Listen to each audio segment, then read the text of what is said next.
For 73 days, America believed one story, one explanation, one official version of events about what happened to Charlie Kirk. A version polished by spokespeople, protected by silence, and kept alive by people who prayed the truth would never escape. But tonight, everything changes. Because a former CIA operative, someone who spent 2 decades specializing in political destabilization and targeted removals, has broken his silence and come forward with a statement so chilling, so precise, so confident, that it has ripped the internet apart in a single evening. According to him, what happened to Charlie Kirk wasn't an accident, wasn't random, wasn't chaotic, and definitely wasn't spontaneous.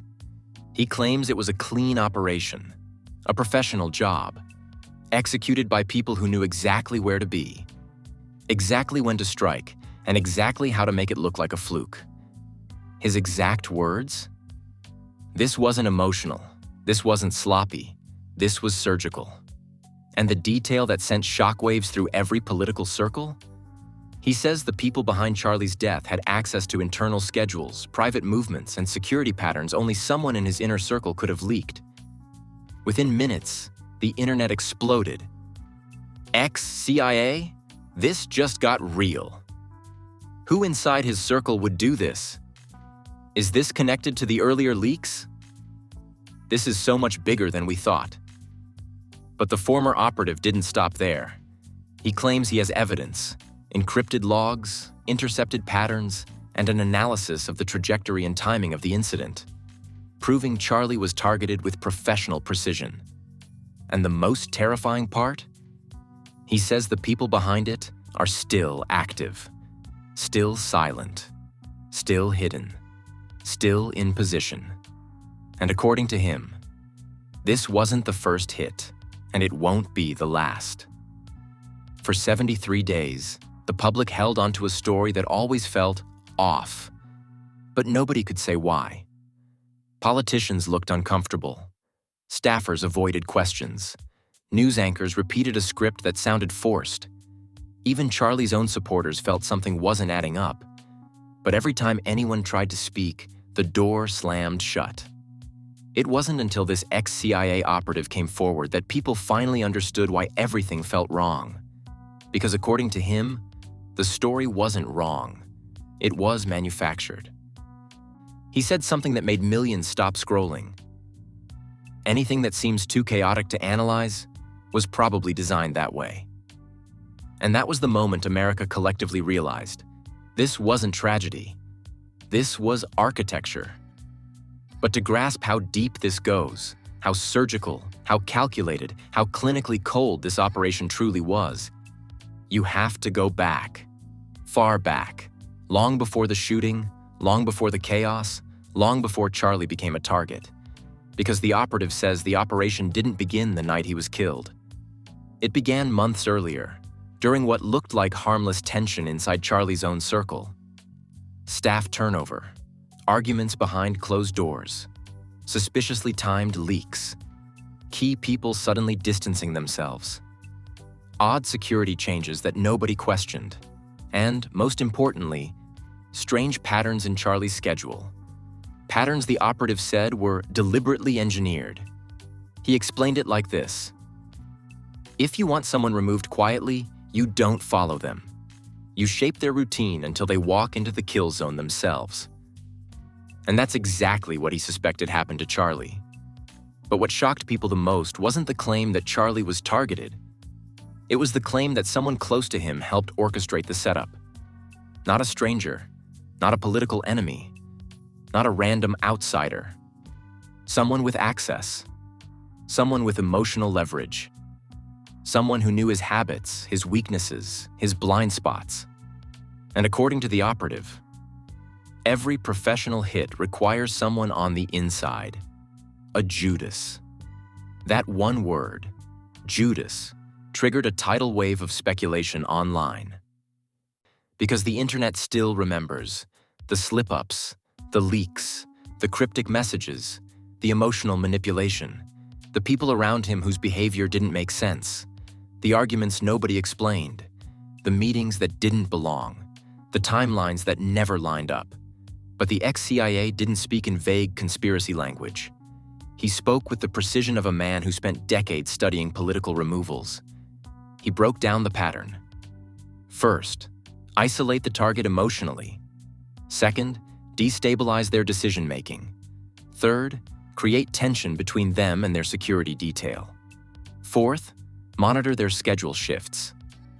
Fifth, identify a predictable exit point. Sixth, create a distraction to stall them at the exact moment the shooter arrives. Seventh, disappear into chaos. Then he said, "This is not theory. This is protocol." And that is what sent the story spiraling into another dimension. Because suddenly, every strange moment leading up to the shooting felt like it wasn't accidental, but engineered. The ex-CIA operative also revealed he had been tracking whispers inside political networks for weeks. He said multiple people mentioned sudden tension between Charlie and someone he trusted, suspicious phone calls from unknown numbers, a specific individual asking about emergency plans, an unexplained request to alter Charlie's security route, a mysterious gap in camera footage. Then he said the detail that froze every viewer. There was a woman involved, and she wasn't just involved. She was essential. The internet instantly connected that to past leaks. Leaks about someone close, someone emotional, someone unstable. But the operative didn't confirm any names. What he did confirm was the structure. Someone emotionally invested in Charlie. Someone locked in a psychological struggle with him. Someone who wanted control. Someone who was in communication with an outsider. Someone who was present during the timing window.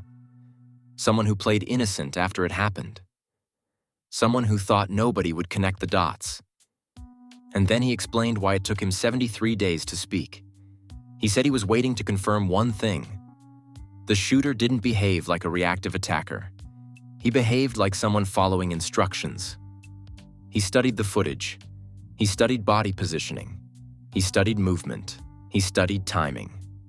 Then he said, "This was not a hot-headed emotional event. This was choreography." He described the shooter as calculated. Calm, steady, trained, minimal movement, no wasted steps, no hesitation, perfect timing, clean exit, not the behavior of a random extremist, not the behavior of a political lunatic, not the behavior of someone acting alone. The ex-CIA operative said, "His stance, his grip, his footwork, that's training, real training, not civilian, not amateur." Millions of viewers felt sick, because suddenly, the idea that Charlie was killed by a random act of violence dissolved instantly. It wasn't random. It wasn't sloppy. It wasn't chaotic. It was structured. Then the operative explained the darkest detail of all, the thing that made him publicly break ranks with the intelligence community. He found evidence that the shooter was in communication with someone inside the building. Real-time communication. Time-stamped. Coordinated. Someone feeding him updates, someone confirming Charlie's movements, someone keeping Charlie in place long enough for the angle to open. Then he said, "A hit only works if the inside person delays the target." He was delayed. That sent the internet into meltdown, because earlier leaks, emotional leaks, had revealed someone did delay him. Someone did stall him. Someone did block him. Someone did keep him talking. And the operative added, "You don't stall someone by accident. You stall them because someone told you to." The weight of that hit every viewer like a brick, because if there was an inside person, then this wasn't just a hit. It was a betrayal, a personal betrayal, an intimate betrayal, a betrayal executed with cold precision.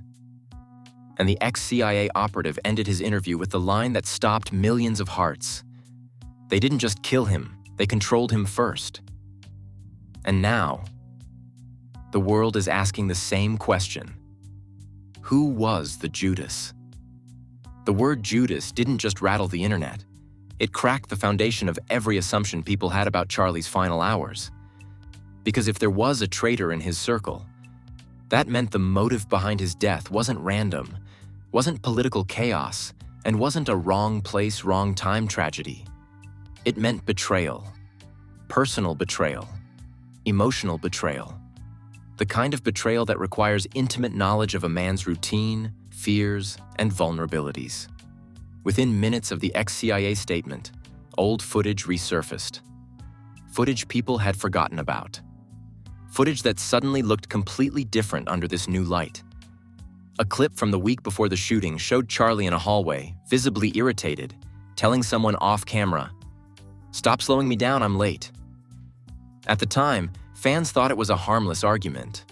Now, it looked like a clue, a breadcrumb, a pattern. Because according to the operative, many hits fail because the target moves too fast. Professionals solve that by using someone the victim trusts to slow them. And suddenly, every strange moment people ignored began to line up. The odd delays, the changed routes, the arguments with someone close, the repeated "just wait a second" moments, the unexplained detours, the sudden habit of Charlie checking his phone during these stalls. It wasn't clumsiness, it wasn't coincidence. It was strategy. But the first twist didn't come from the ex-CIA operative. It came from someone nobody expected, a former Turning Point staffer, anonymously, posting a message that shattered the internet. They wrote, "Charlie told me a week before he died that he felt like someone around him was trying to control his movements." People gasped. Trying to control his movements? Like what? Guiding him? Stalling him? Positioning him? That sounded incredibly close to the operative's explanation of a professional hit setup. The staffer continued. He said he felt watched. He said he kept catching someone checking his notifications. He said he didn't trust the one person he should have trusted. The internet erupted. Who did he mean? Who was checking his phone? OMG, someone close-E. Someone he lived with, maybe? But then the staffer posted a second message, and this one nearly broke social media. The night before he died, he said, "If anything happens to me, it won't be my enemies. It'll be someone who thinks they love me." The internet screamed. Someone who thinks they love him. Not a political rival, not a stranger, not a coworker, not an activist. Someone emotional, someone possessive, someone who believed hurting him would help him, someone who wanted control. That aligned with every leak from earlier weeks. Every text, every voice note, every argument, every whispered, "not this soon," every delayed exit. But then, the first big twist slammed into the story. The ex-CIA operative released a follow-up statement, clarifying something he hadn't said before. He revealed, "This hit was planned by two people, the shooter and an emotional manipulator on the inside." Two people. Not a group, not a political cabal, not a secret organization. Two. One trained, one emotional, one tactical, one personal. The operative continued. The emotional manipulator didn't pull the trigger, but they shaped the environment that allowed the trigger to be pulled. Fans spiraled. Who had the emotional connection? Who had access? Who had the power to change his route? Who knew his schedule? Who could get close enough to delay him? And then, right as people were theorizing, a new leak dropped. Security footage. Leaked by someone in law enforcement. Silently emailed to 3 political blogs. The footage showed Charlie walking down a hallway, headed directly toward the exit, until a woman stepped in front of him. She touched his arm. She said something. Charlie looked frustrated. She blocked the hallway. Physically. He tried to move around her. She stopped him again. Then she pulled out her phone, showed him something. He paused. She stepped closer. He softened and began listening. 30 seconds later, the shot rang out. The internet exploded. This is the delay moment. This is the stall. This is the stall. Does da on? Who is she? Show her face. Show her face. Authorities blurred the woman's face, but even blurred, the silhouette looked familiar. Too familiar. Then a political insider tweeted, "If you know the circle, you know who that is." Another wrote, "There's only one woman Charlie ever let block him like that." And then, a former friend of the Kirk family DM'd a blog page with a single sentence. Check who he lived with. The blogs didn't hesitate. They posted it instantly. The reaction was nuclear. Because the public already knew who lived with Charlie, who shared his day-to-day schedule, who had emotional access, who was around him during arguments, who controlled parts of his routine, who had reason to manipulate him, who admitted to wanting him broken first. The internet lost its mind. Oh, I got the no. Go away. Is this connected to the last leak? This is getting too real. The same woman from the other scandal? Commenters went feral. She was there. She delayed him. She blocked him. She showed him her phone. She kept him talking. People connected the dots faster than they could type. Then the first twist landed. The ex-CIA operative confirmed the shooter's timing matched the exact moment Charlie was stalled. He said, "The shooter waited, he watched. He didn't move until she stepped in front of him." Everyone froze. That meant she was the signal, her stalling his trigger cue. But the twist wasn't over. The operative added, "She didn't expect him to die. She expected him to fear." Fear. Exactly what her leaked journal said. Make him scared enough to need me. Exactly what her message to her ex said. He doesn't have to die. He just has to break. Exactly what her contingency notes said. Blame stress. Cry on camera. Exactly what her deleted voice memo said. If he doesn't break, we escalate. The internet wasn't breathing, because the first twist was crystal clear. She didn't want him dead. She wanted him controlled. But the hit went further than she expected. And now the world wants one answer. Who was the emotional manipulator? And the ex-CIA operative ended the segment with one final line. She knows who she is, and she knows we know. The internet barely had time to process that sentence before the operative leaned forward and dropped the line that detonated every political forum, every reaction channel, every Twitter thread, every dark corner Reddit theory. The plan wasn't to kill him. The plan was to break him psychologically, so he could be controlled. The interviewer froze. Viewers froze. Even the room behind the camera went silent. And then the operative added, "But someone changed the plan." That sentence hit the country like a hammer. Someone changed the plan. Someone escalated. Someone went further than even the inside person expected. And that is where the real nightmare begins. Because the operative revealed something no one had dared to say out loud until now. There were two teams operating that night. Team A, the expected plan, and Team B, the real plan. He explained it calmly, like he'd seen this pattern 1,000 times in classified operations. Team A, the emotional manipulation team. Team A, the insiders shaping Charlie's mental state. Team A, the ones who wanted him frightened, destabilized, controllable. Team B, the real threat, the ones who didn't want fear. They wanted silence, permanent silence. The operative said, Team A thought they were orchestrating an intimidation hit. Team B turned it into a termination hit. People online were losing their minds. Oh my God, dead not two teams. So Erica helped Team A without knowing about Team B? This is a double-cross operation? This is a movie. But then the operative clarified. The inside person thought she was participating in controlled fear. She didn't know someone else was waiting to take it further.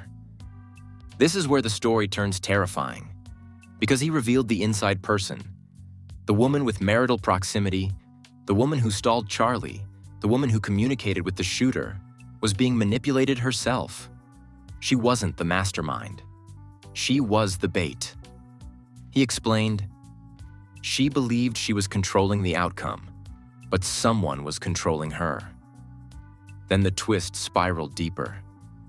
The operative said a second shooter, not the one who fired, was spotted on a separate camera, blurred, shadowed, barely visible. He wasn't holding a weapon. He was holding a phone, watching, observing, monitoring. And the operative dropped a chilling detail. That man wasn't there for Charlie. He was there to monitor her. The inside person, the woman involved. The operative said, they didn't trust her. They used her. And they followed her movements more closely than they followed Charlie's. People online screamed, they were spying on her too? She was never in control? This feels like blackmail territory. This is beyond any political scandal ever. Then the operative revealed the part that tied everything together. He finally described the message the inside person sent. The one he said was the emotional key to the entire operation. He refused to read it word for word, but he summarized it. The inside person messaged the shooter. He's upset. I stalled him. It won't hurt him. Just scare him. Make him pause. The internet went feral. Oh my God, she really thought he would live. She thought it was a warning shot? She thought he'd just get frightened? She had no idea someone else was involved. But then the operative said, that message was intercepted by Team B. The room went cold. He explained, Team B saw her as a liability the moment she hesitated, the moment she showed concern, the moment she didn't want him hurt. He paused. They stepped in. The interviewer whispered, stepped in how? The operative answered, they altered the angle. The fatal shot wasn't the planned shot. Pandemonium online, because suddenly the picture became horrifyingly clear. Team A wanted a fear shot, close but not lethal. Team B waited for the angle and made it lethal. The inside woman had no idea the plan was altered. And the operative said, that's why she panicked and said, not like this, not this soon. She wasn't lying. She didn't know Team B was authorized to eliminate the target. Then came the second major twist. The operative said Charlie wasn't the only target. He lowered his voice and said, Team B didn't want just him out of the way. They wanted the inside woman destroyed too. The interviewer flinched. Millions watching felt sick. He clarified, they weren't protecting her. They were framing her. He explained that Team B's plan was to use her emotional entanglement, use her messages, use her hesitation, use her proximity, use her stalling, use her panic, use her guilt, and turn her into the perfect fall person. He said, she thought she had a role in the operation, but she was the operation. That line shook every viewer, because that meant she wasn't a co-conspirator. She wasn't a leader. She wasn't a partner. She was a tool, placed there to guarantee Charlie would be in the right spot at the right moment with the right emotional vulnerability and with the wrong interpretation of the plan. And Team B waited for the exact frame where Charlie was perfectly aligned. The operative said, once she moved him back into place, Team B took over. Then the interviewer asked, what about the second shadow man, the one with the phone? The operative's answer was the darkest of all. He was there to confirm that she would be blamed. He recorded everything. Thousands of people watching typed in real time. They set her up? They turned her into the scapegoat? She was never supposed to survive the story. Team B is the real villain. But then the operative dropped the most terrifying revelation of the entire interview. Team B was never caught. Team B never stopped moving. Team B is still active. The interviewer whispered, "Active where?" The operative said, "Inside political structures, inside networks, inside circles Charlie trusted, inside circles she trusted." Then he leaned forward and said, "The inside woman wasn't the mastermind, but the mastermind is someone she knew." The world froze. He finished the segment with, "She wasn't just afraid of Charlie. She was afraid of them." And now the only question that matters. If Charlie wasn't the true target, then who was? The world didn't react. It detonated. The second the ex-CIA operative revealed Team B existed, and that the inside woman was being used as a scapegoat, politics, media, and social platforms all combusted like someone lit a match inside a room full of gasoline. Twitter collapsed first. There was a second team? Team B still active? The scapegoat wasn't even the real culprit? This is literally a deep state movie, OMG. Who was the true target then? Political commentators started live streaming instantly, panicked, sweating, confused. One said, "If Team B manipulated the inside woman and escalated the hit, this isn't a scandal, it's a coup." Another whispered, "Someone used Charlie as the first domino." Even the influencers who normally stay far away from politics couldn't resist. A TikTok creator with 8 million followers said, "This sounds like the plot of a psychological thriller. If Team B set her up, what else have they done?" But the most shocking reaction came from conservative insiders, people who were once close to Charlie and his organization. One anonymous donor wrote, "If a shadow team infiltrated Turning Point, we need to know how far the rot goes."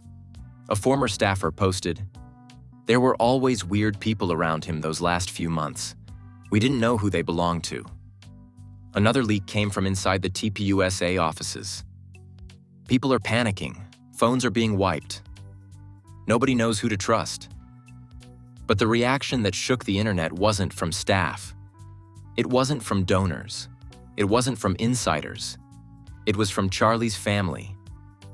A friend of the family posted anonymously, "His parents are terrified the truth is worse than the story." Terrified, not shocked, not appalled, terrified. Because if Team B manipulated Erica, if a deeper network infiltrated Charlie's circle, if two teams ran parallel psychological operations, then the target wasn't just Charlie. It was the entire power structure he represented. And people were starting to realize that. A political journalist tweeted, "If you think Charlie was the end goal, you haven't been paying attention." But the panic didn't stop there. The moment the operative revealed the presence of a second man, the observer, the recorder, the watchdog, former intelligence officers began chiming in. One wrote, "The second man is always the key. He reports to the real architects." Another Intel veteran wrote, "If Team B was monitoring the inside woman, then she wasn't just a pawn. She was a test subject."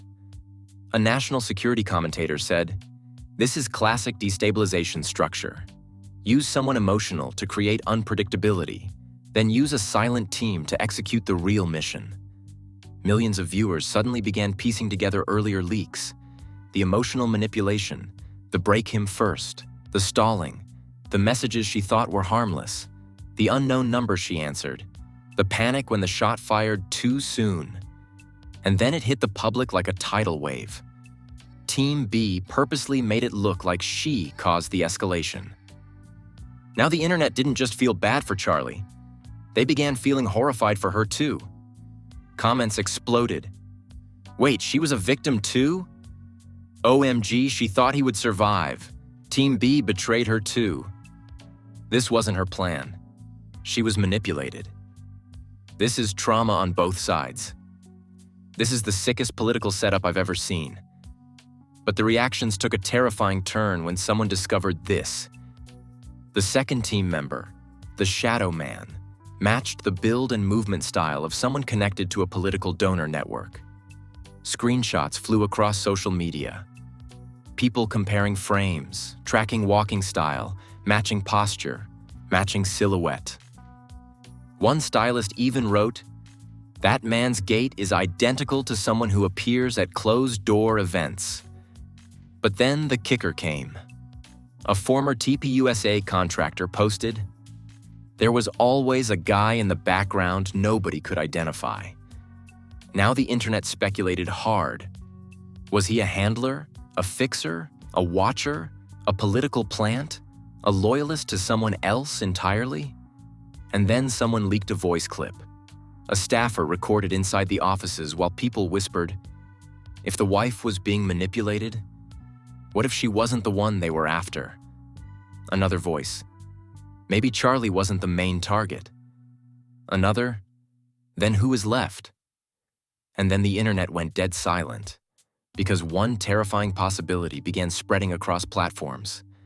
Team B didn't want to kill Charlie. They wanted to send a message to someone above him. Influencers started theorizing, was Charlie used to intimidate a bigger political figure? Was this a warning shot to a donor? Was this to control a political narrative? Was someone using Charlie's death to secure leverage elsewhere? People started digging into his connections, who he was meeting, who he was inspiring, who he was funding, who he was challenging. A popular political analyst said, Charlie's influence was rising dramatically in the months before his death. Someone wanted something from him, or from someone around him. But then came the most horrifying public reaction of all. A conservative commentator said, "The real target might still be alive." Millions of viewers started guessing names. Big names, dangerous names, names with global reach. But the reaction reached a catastrophic peak when a news anchor accidentally said on live television, "The inside woman may have been manipulated into delivering the wrong person into the kill zone." The clip went viral instantly. People typed, "The wrong person? Someone else was supposed to be there? This is sick. I can't even breathe." And that's when the ex-CIA operative, the same man who started this firestorm, released a follow-up message. The true target was never revealed to her. She was being used as bait for someone else. Someone else. Someone higher. Someone powerful. And now the entire world is asking, who was supposed to be standing in that hallway? Who was the real target? Why did Team B intervene? Why was Charlie caught in the crossfire? Why was the inside woman positioned there? Why is Team B still active? And why is nobody naming the mastermind? The answer is coming, and it's the darkest twist of them all. When the operative released that final statement, she was being used as bait for someone else. The world didn't breathe. Everything went silent, heavy, suspended in time. And then, slowly, the panic began to rise again like smoke from a burning building. Because if Charlie wasn't the intended target, then the entire narrative, every assumption, every headline, every theory, every leaked message was wrong. But the operative wasn't done. He released one final report. A report so dark, so meticulously worded, so intentionally vague and precise at the same time, that it shook every political structure connected to Charlie. The operative revealed the truth in pieces, each one more terrifying than the last. He began with this. The person Charlie was stopping to meet that night was not the person he thought. People online instantly screamed, "Who was he supposed to meet? Who set that meeting? What was the trap?" Then the operative explained something nobody knew. Charlie wasn't leaving the building alone. He was heading toward a hallway because someone told him, "She wants to apologize. Not Erica, not staff, not family. Someone else. Someone who requested that meeting privately. Someone who asked Erica to stall him until they arrived. Someone Erica trusted enough to obey." The internet started piecing it together. Was she told someone important was coming? Did she actually believe she was helping prevent a bigger fight? Did she think this was emotional repair, not physical danger? Who lied to her? The operative continued. The real target was meant to enter that hallway moments later, but they never showed up. The world froze. Someone else. Someone important. Someone powerful. The true target. The intended kill zone occupant. Who was supposed to walk into that hallway? Who was the operation built around? Who did Team B actually want? And why did they use Charlie as a substitute? The operative dropped the next horrifying detail. The intended target received an anonymous warning 20 minutes before the shooting. A warning. 20 minutes. Before the fatal timing window. Someone tipped off the real target. Someone who knew Team B's plan. Someone inside the chaos. Someone who didn't want the main target to die. And the moment that person slipped out the back exit, Charlie stepped in instead. Wrong place. Wrong moment. Wrong assumption. And according to the operative, when the decoy target vanished, Team B moved to the next best opportunity. The next best opportunity was Charlie. Not the main objective. The backup. The contingency. The internet combusted. Charlie was plan B? They killed the wrong man? It was supposed to be someone else? Who didn't show up? But the operative still wasn't finished. He revealed that the inside woman, the same woman who stalled Charlie, the same woman who believed it was a fear operation, was never told who the real target was. She thought she was softening Charlie for an emotional confrontation. She thought she was preventing a marital disaster. She thought she was tempering him before he met someone privately. She didn't know that meeting was fake. She didn't know the hallway was chosen on purpose. She didn't know the shooter wasn't aiming at Charlie originally. And then the operative dropped the line that destroyed every political forum for the next 24 hours. She wasn't stalling Charlie. She was stalling the real target. The room went silent. She wasn't repositioning Charlie into the kill zone. She was keeping the hallway clear, waiting for the real target to step in. But that target never arrived. And in that unexpected gap, Charlie became the victim. The operative said, she thought she was stabilizing a marriage. She was actually guarding an assassination zone. Every viewer felt their blood run cold. Then came the final blow, the one no one was prepared for. The operative confirmed. The intended target was someone she trusted even more than Charlie. Someone she admired. Someone she sought validation from. Someone she confided in. Someone she believed could fix everything. And that person was supposed to meet her in that hallway. Fans online went feral. Someone she trusted? Someone above Charlie? Someone with power? It's another political figure. I know exactly who this is. The operative refused to name them, but he ended with the most terrifying cliffhanger imaginable. That person, the real target, knows the truth, and they are still alive. And they are still silent. Then he delivered the final dagger. And now Team B is hunting for the one who warned them. The internet imploded. Because that means someone warned the true target. Someone betrayed Team B. Someone is now the next target. Someone is hiding. Someone is being protected. Someone is terrified. Someone knows everything. And the inside woman? She still doesn't know who she was manipulated by, or who she was protecting, or who she almost helped kill. The operative ended with, "The story's not over. The real target hasn't spoken. And when they do, everything collapses."